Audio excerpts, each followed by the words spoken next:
السلام عليكم الخوت، مرحبا بكم في فيديو جديد. كنتمنى تكونوا بخير وعلى خير.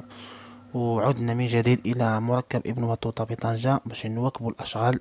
شوفوا فين وصلت بعد نهاية كأس العالم للأندية، قبل الماتش ديال المنتخب المغربي المنتخب البرازيلي اللي يكون في هذا المركب هذا نيت ديال طنجة في رمضان في 10 ديال الليل ان شاء الله. الخوس كما كتشوفوا معنا راه الاشغال راه باقا متواصله الاشغال الخوس، واخا نهايه كاس العالم للانديه ولكن الاشغال بقات متواصله من ديك الفتره، واخا بواحد الوتيره اللي ثقيله، ولكن اهم حاجه هي الاشغال راه باقا كاينه.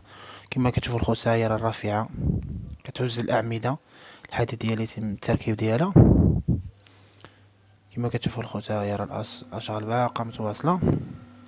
هادو هما داك الاعمده اللي كيتم التركيب ديالو في الواجهه الخارجيه الملعب. ها هما كيفاش عامل الشكل ديالهم، كتهزهم ديك الرافعه وكتم التنسيق ديالهم تما.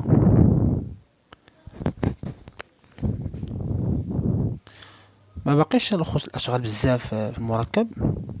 من بعد ان شاء الله ما يتم اعطاء المغرب شرف تنظيم كاس افريقيا، غيكون غيتم التغيير جذري في الملعب، وغيتم التغيير الشكل الداخلي والخارجي للملعب، ويزاد الحلبة المطاطية، وان شاء الله داكشي اللي بغينا حنا.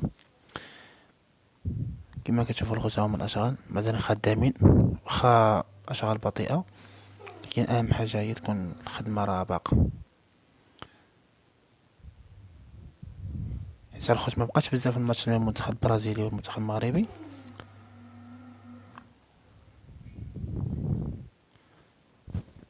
ها هو الخوت الشكل ديال الملعب من هاد الجهة هادي. هاد الجهة تم بناء ديالها من جديد، مازال حتى هي راه تدور بالأعمدة الحديدية اللي عاطين الشكل ديال الملعب شكل رائع ان شاء الله. هانتوما كما كتشوفوا الخوت.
وانا نهضر الخوت في هذا الفيديو تاع على المشكل ديال التذاكر ديال الماتش ديال المنتخب المغربي والمنتخب البرازيلي، اللي ديما نفس المشكل كيتكرر عند المغاربه وعند الجمهور المغربي والجمهور ديال المنتخب، اللي ديما كيبغي يشاهد المباريات وماشي غير ديال المنتخب حتى ديال الانديه.